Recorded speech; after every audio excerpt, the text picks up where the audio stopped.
I got goals to chase, I got roads to pave. Not yet where I wanna be, but I got close today.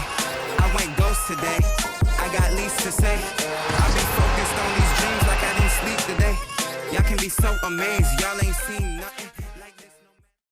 Yeah, we're gonna leave. You know what? I want to hear JJ and David, because these guys are here on the front lines. They deal with the kids all day, every day, and you know, the kids love coming in here. We've got kids here spending hours and hours, and we love it, right? It's a home base. People come at lunchtime and after school, and we've become their.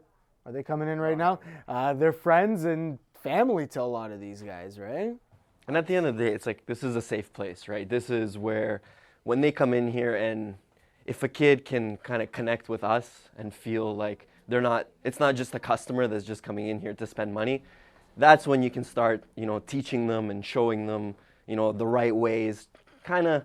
So I think, like, in a sense of what role we play, like, we're teachers here. We have the knowledge, we got to pass that on.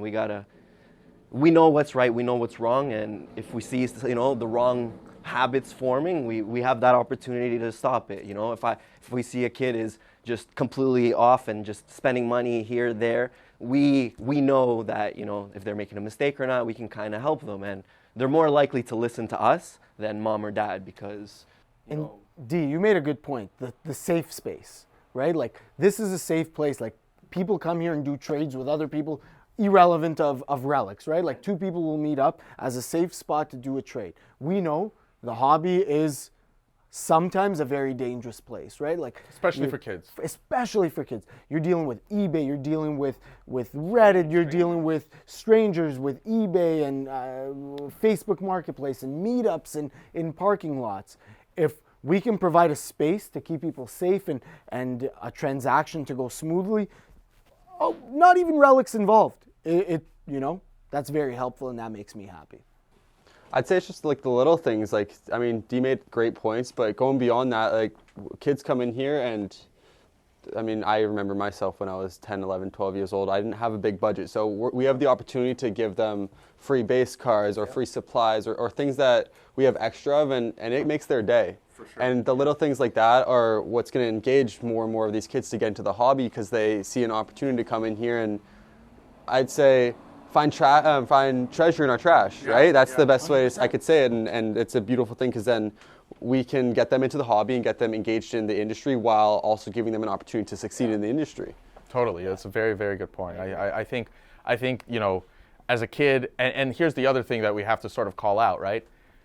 It's a very expensive hobby now. Incredibly expensive, way more expensive than when any of us sort of did it. Like, I remember going to Sluggers with $5 in my pocket.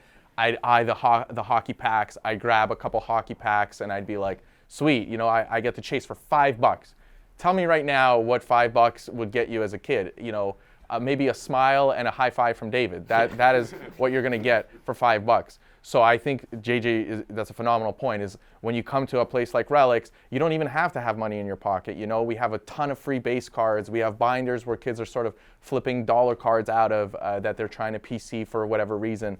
So I think places like Relikks are vital in that sort of sense, is that because it's such an expensive hobby and it's so hard to participate, these sort of transactions and experiences let kids actually get involved versus coming in, looking at the shelf, looking at their pocket, being like, there's nothing here for me, and walking out feeling disappointed. I need to wait 2 birthdays until I can afford that box. Yeah. Guys, thank you so much for watching. We love doing these shop talk videos. We try to put them out as often as we can. If you have any feedback or comments, make sure to include them in the comments below. Make sure you hit subscribe. Make sure you hit follow. Always a pleasure handling these videos and engaging with the audience. So thanks again, guys.